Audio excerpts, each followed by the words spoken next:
dans des régions où il y a une plus grande démocratie, un plus grand respect des droits de l'homme, on doit continuer aussi à lutter pour les autres, à attirer l'attention sur ce qui se passe. C'est pour ça que notre slogan est formidable, hein. Ouvrir les yeux, c'est déjà agir. Comme le disait d'ailleurs Mahatma Gandhi, il disait que si on ne fait pas partie de la solution, on fait partie du problème.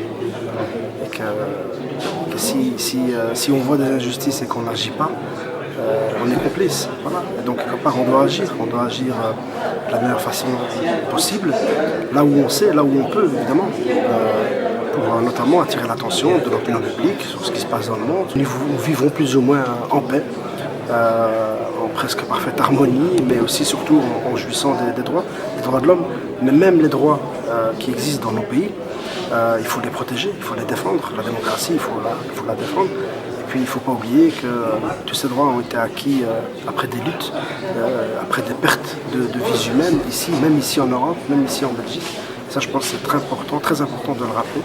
Et je pense qu'une exposition, en fait, les photos disent tout. C'est beaucoup mieux que tous les discours du monde. Il suffit de voir les photos et de se rendre compte que voilà, là où on est, on vit heureusement dans de bonnes conditions, dans un assez grand respect des droits de l'homme. Mais par contre, il y a lieu de s'intéresser aussi à la souffrance des autres de par le monde. Vous avez la photo là en Méditerranée, avec ces bateaux, avec ces gens qui essaient de traverser. Et c'est un petit peu à l'image de ce monde.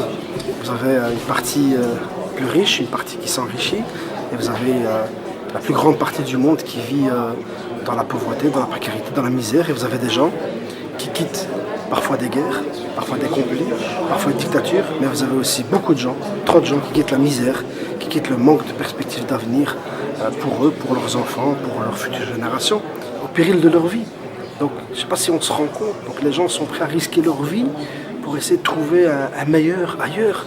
Et même quand ce meilleur est dans la précarité, c'est déjà beaucoup mieux que ce qu'ils vivent dans leur pays d'origine. Et ça me permet de faire un clin d'œil aussi sur cette année 2014, où nous commémorons 50 ans de l'immigration marocaine et turque, où il y a eu une immigration à un moment donné, et la plupart de nos parents sont venus ici pourquoi en réalité? Pour trouver du travail, pour subvenir aux besoins de leur famille, pour donner un avenir à leurs enfants. Et on peut dire qu'ils ont bien réussi parce que la plupart de leurs enfants, la majorité de leurs enfants ont bien réussi, ont bien évolué, occupent toutes les couches sociales dans ce pays, participent activement, créent des associations des droits de l'homme justement pour s'occuper des autres. Il n'y a pas plus bel hommage, il n'y a pas plus beau retour pour des gens qui ont traversé la Méditerranée pour venir travailler que leurs propres enfants qui finalement rendent hommage à ce courage, rendent hommage à ce sacrifice en se préoccupant de la misère et que vivent les autres dans ce monde.